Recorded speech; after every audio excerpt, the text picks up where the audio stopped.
Всім привіт! Я сьогодні зі своєю з мого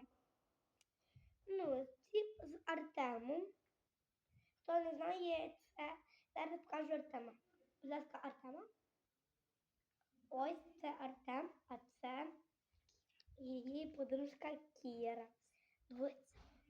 Вероніки доча. Зараз я вам покажу Вероніку.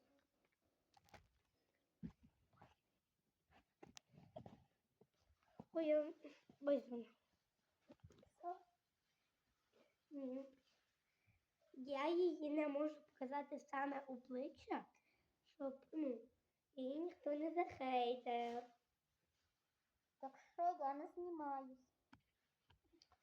Зараз я вам покажу, як Вероніка відкриває лице. Бо я знаю, що ніхто його не міг хейтерити. Так? А смотри, Вероніка відкриває лице. Я хресна Артема. Ой, ми таку Артем не розбудили, що папа.